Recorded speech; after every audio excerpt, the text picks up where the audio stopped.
Hi guys, and welcome back to my channel. Today I'm very excited to have my updated Ancestry DNA results with you. Now, I already have a video that I'll link below as far as my actual Ancestry when I originally did it.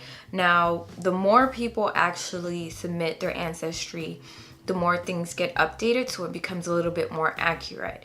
And that's something really great, so they're able to really continue to update that information and pinpoint more accuracy as far as your DNA. So I did have some recent changes in mine.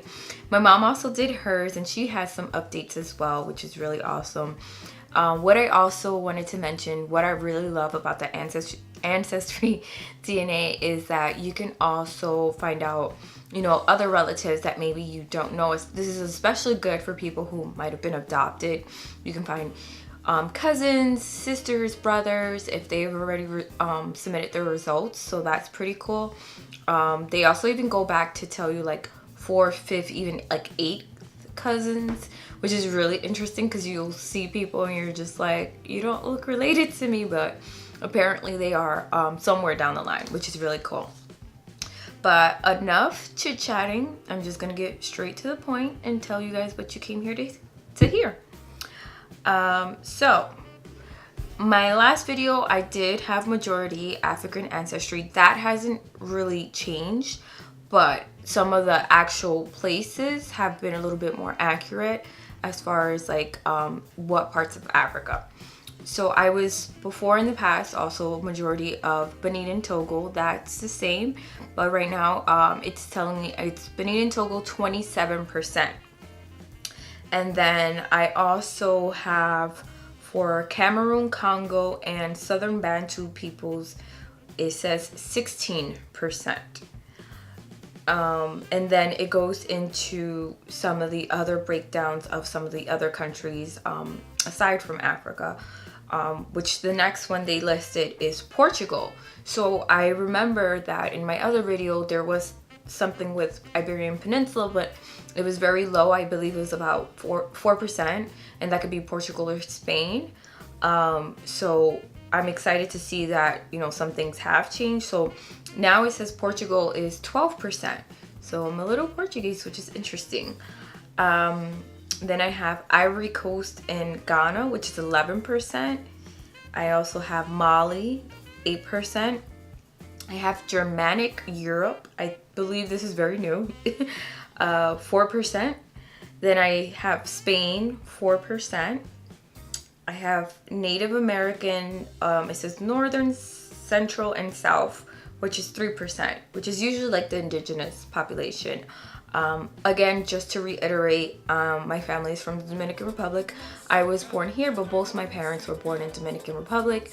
If you don't know about the makeup of DR, as we call it, there's a mixture of African, indigenous, and a lot of time Spaniard ancestry. But of course, that also goes back to a bunch of different countries. There's a lot of variety in skin tones, features, and everything like that. That's why I love my country. We're super diverse. Don't get me wrong, I feel like there's still some room for improvement for some people to accept their African ancestry, because a lot of us do, if not majority of us do have African ancestry, and that's something I would never deny, and I'm really proud of that. And that's what I feel like countries like ours, because there's many countries that do, makes us unique. And not to go on a whole rant, but I just want to make it clear, what's exciting about finding your ancestry is that you're able to connect your roots, like the migration and everything like that, which is really interesting. So I don't want people to get sidetracked on the root that I'm negating one part of me as opposed to another. At the end of the day, we're all human beings. I'm proud of what I am. I'm proud of being Dominican. I'm proud of my ancestry connected to Africa and all the other countries. And I just wanted to say that because there's been like I said, many comments on my other video, and a lot of ignorance and people and their opinions. And I'm not here to hear those things. I'm here to just share with you guys what I have. Okay? So going back to everything, so the next part is Northern Africa, and that's 3%. And then I have France, which is 2%. And I have Ireland and Scotland, 2%.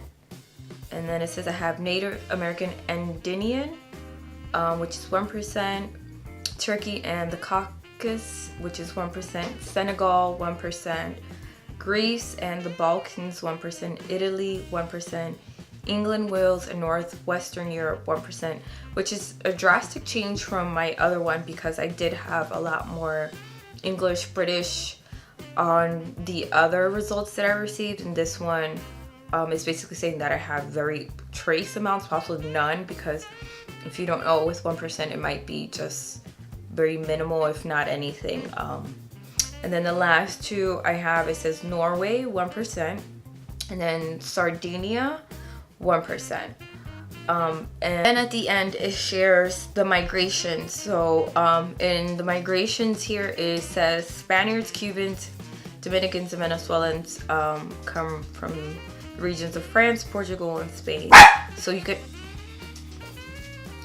can also track your migration back to your ancestry.